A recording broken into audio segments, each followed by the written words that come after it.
الحمدللہ یہ social media بڑی آسانی ہمارے لیے پیدا کر رہا ہے. محمد علی انجینئر جیسے، مولانا اسحاق جیسے، بہت سارے ایسے اور بھی مولانا ہیں انٹیریئر سندھ میں جن کو اللہ نے ہدایت کا راستہ دکھلایا. اب تھوڑا بہت مومنین کہتے ہیں کہ مولانا یہ محمد علی انجینئر ہے، یہ دو چیزوں پہ اٹکا ہوا ہے. میں نے کہا وہ دو چیزیں بھی ہٹ جائیں تو پورا شیعہ بن جائے. اب اسی پہ رہنے دو بیچارے کو. پھر نہ یہ بھی مولانا طارق جمیل جس پہ 40 ایئرز انہوں نے محنت کی.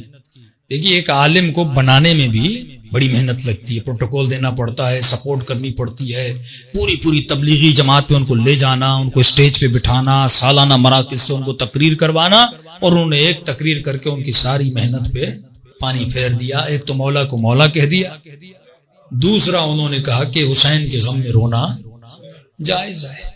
دو چیزیں انہوں نے کہہ دی اور خود بھی رو رہے تھے. اور یقیناً جب انسان متقی ہو اور اس پہ بڑھاپا آ جاتا ہے وہ اپنی قبر کا سوچتا ہے، لوگوں کا نہیں سوچتا. اور یہی خوف خدا تھا جو ان کی زبان سے حق بیان، ورنہ کتابیں پڑھنے کہاں دیتے تھے، صحیح بخاری اٹھانے کہاں دیتے تھے. ایک کتاب ہے ریسرچ فرام سنی بکس، یہ ہم نے 2002 میں بہت بھاری کتاب ہے، تقریباً اس کے 2000 یا 1500 صفحے ہیں. پنڈی کے ایک بندے نے لکھی تھی کسی وہابی کے جواب میں، جب شیعوں کو کہا گیا تھا یہ کافر ہیں تو انہوں نے پھر اس میں جواب لکھی تھی. اس کا جواب آج تک نہیں آیا، اس پہ پابندی لگ گئی، پاکستان میں یہ کتاب نہیں چھپے گی. Research from Sunni books, Urdu میں نام تھا تحقیقی دستاویز. اتنی خطرناک کتاب تھی، اگر کوئی اہل سنت پڑھ لے میں نہیں سمجھتا وہ شیعہ نہیں ہوگا. ساری اہل سنت کی کتابوں کے ریفرنسز کہ کہاں کہاں رسول خدا کی توہین ہے، کہاں کہاں ازواج کی توہین ہے، عجیب وہاں سے نسخے کتابیں لکھی گئی تھی. پھر جب پابندی لگی تو ہم نے اس کو CD میں ڈال دیا. CD میں ڈالنے کے بعد 2002 2003 2004 میں ہم نے ہر جگہ اس کتاب کو پھیلا. الحمدللہ اس سے بہت سارے لوگ شیعہ ہوئے، ان کو پتہ ہی نہیں تھا کہ واقعا ہماری کتابوں میں. اب سلمان رشدی آپ اس کو گالی دیتے ہو، ڈینمارک کے لوگ ہیں رسول خدا کے کارٹون بناتے ہیں، آپ ان کو گالیاں دیتے ہو.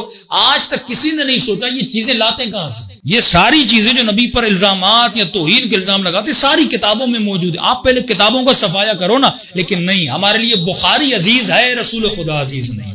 ہمیں مسلم کا احترام ہے، بخاری کا احترام ہے. ہم کلینی کافی اس میں بھی خود بہار الانوار میں کچھ ایسی روایات ہیں جن میں مولا علی کی توہین ہے.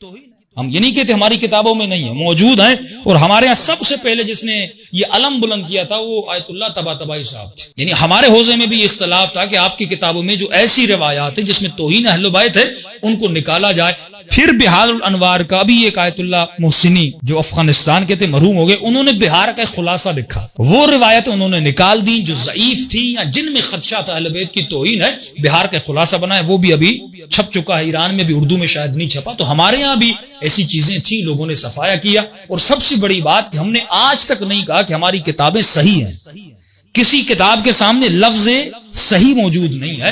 ہم نے کہا اس میں ضعیف بھی ہیں، اس میں قوی بھی ہیں. جو ملا پہلے انہوں نے مٹیریل کو جمع کیا، بعد میں آنے والوں کا کام تھا کہ اس کی چھاٹی کریں، اس میں جو صحیح ہیں اس کو چھاٹا جائے. تو ہمارا یہ کام ہو رہا ہے. تو اہل سنت کا بھی ہونا چاہیے کہ وہ حدیثیں، وہ روایات جو ضعیف ہیں جن سے یہ ملے کہ رسول خدا کی توہین ہو رہی ہے یا نبی کی بیوی کی توہین ہو رہی ہے، وہ ایسی ہیں میں ممبر سے پڑھ بھی نہیں سکتا. لیکن اگر آپ تحقیقی دستاویز کو نیٹ پہ سرچ کریں، اگر نہیں ہے تو مجھے میسج کر دیں، ساری کتاب آپ کو بھیج دوں گا، اس میں سارے حوالے جات موجود ہیں. تو ہر مسلم کو، ہر مومن کو، ہر جوان کو یہ کوشش کرنی چاہیے وہ خود ریفرنسز پڑھے، خود اپنی کتابوں کو پڑھے. تو وہاں سے جو دین ملے گا وہ اور ہوگا، اور جو دین ان کے مفتی بتا رہے ہیں وہ دین اور ہے. صلوات پڑھے محمد و آلہ محمد.